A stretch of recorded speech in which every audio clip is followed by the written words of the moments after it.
you know, growing up, there were so many women I wanted to in, right? But my parents were so strict, they didn't allow me to do none of that. I looked like this when I was 9, okay? So, like, you know, I was really getting after it, you know? And they used to meet me at my house, at my front door when I was in sixth grade. And my mother used to always call their parents and be like, tell your daughter to stay away from my goddamn fucking son. That ended my whole reign of pussy. I still hate that bitch. But you know what?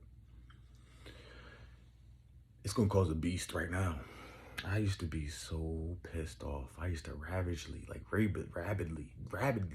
smash my motherfucking, my shit curved to the left. You think I'm playing? That's why you got OnlyFans. You'll figure it out there. But I used to be so backed up that when I got to chance to actually, I think I was like 19. So like, imagine 9, your teacher's telling you, you're gonna be the next Denzel.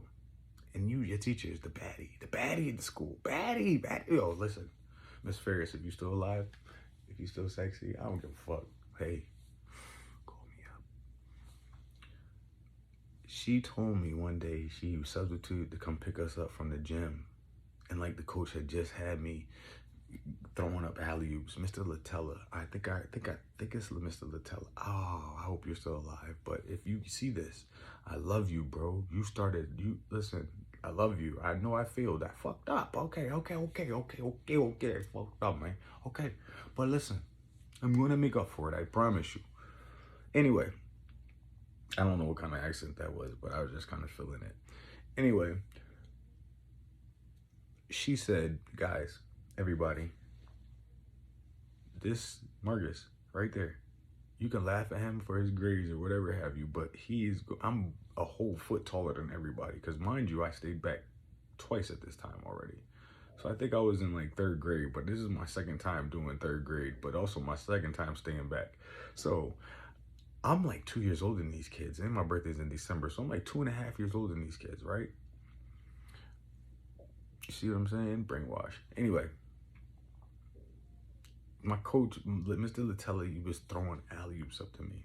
He would throw alley-oops up to me, and I'm dunking them on the side rim. That rim was like 8.5 or 4 feet. I'm dunking it, and he's like, what the and the whole class is just sitting under the thing, just looking at me like dunking. And then my boy, Eric Thomas, yes, Eric, that's my nigga. I started teaching him how to dunk and do all that. Yo, bro, I started building a force. So I understand why my niggas is mad at me. I understand why everybody's mad at me. But I don't even know where I was going with this. I just got so lost in this wine and this conversation. But anyway, you guys are gonna need to know about my life anyway. So Eric is my best friend, bro. Like, we lost contact, but like, that's my guy. Like, and he had a twin, Erica. That's my sister. But anyway, this dude was just this athletic, if not more athletic than me, and he was taller. And like, I just worked with him so much. And he used to that was my best friend. And I ended up leaving my town, high school. And now that I'm older, I'm like, damn, what the fuck? I could have got him an MBA. I could have got, you know what I mean? Like, I was just him like that. So like, anyway, my teacher told me that I was Denzel.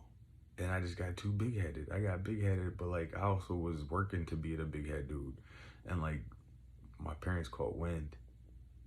And they started wanting to just knock me down because I didn't want to do the dishes and my back hurt. Like, it was just all organized ass shit by my mother because she didn't want me to play basketball in 6th grade. 6th grade, they was begging me to play.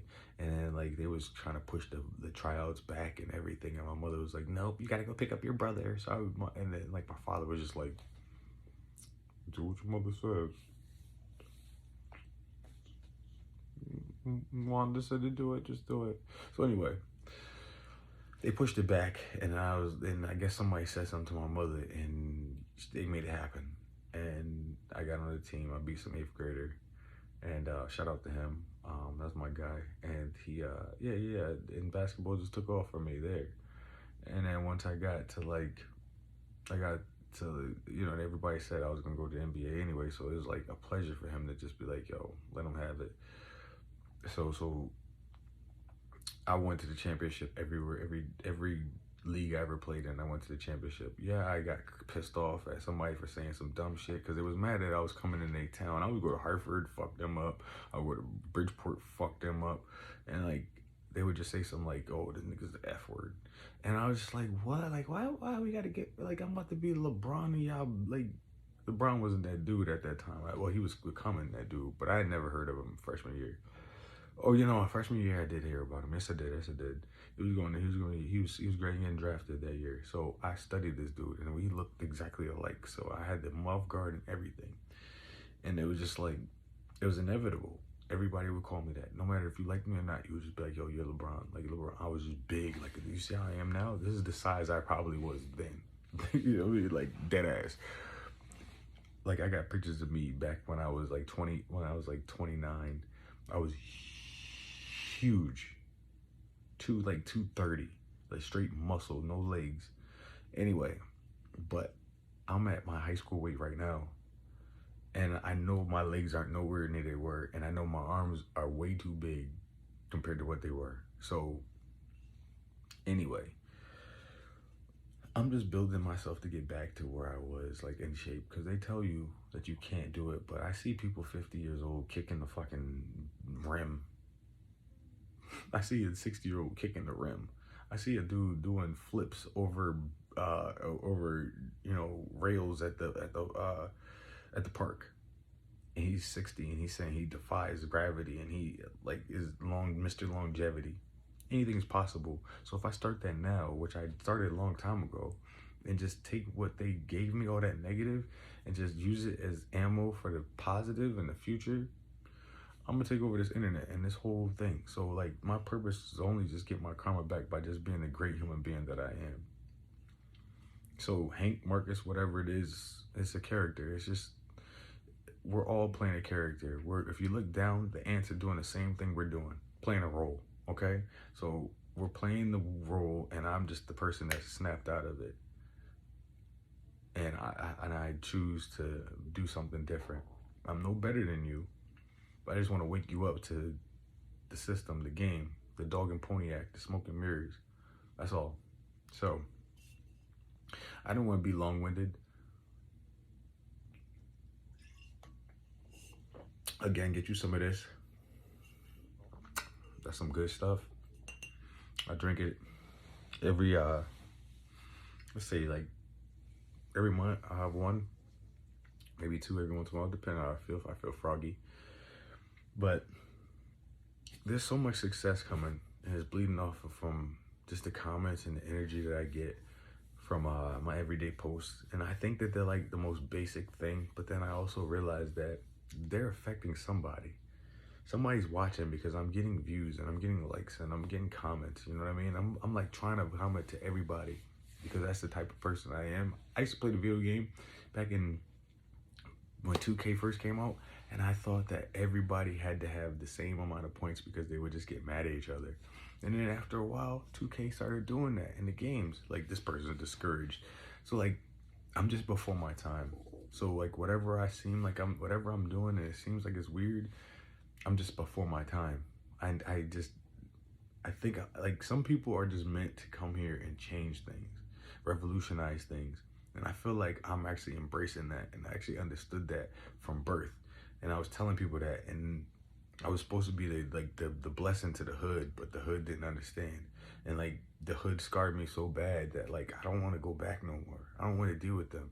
You know what I'm saying? Like, I'm not better than them, but it's just like your mouth, your energy, your everything is just like, stay over there. You know what I mean? I see why they say like you deserve to be there. You know, until you decide to grow up and mature, like I can't contribute to that.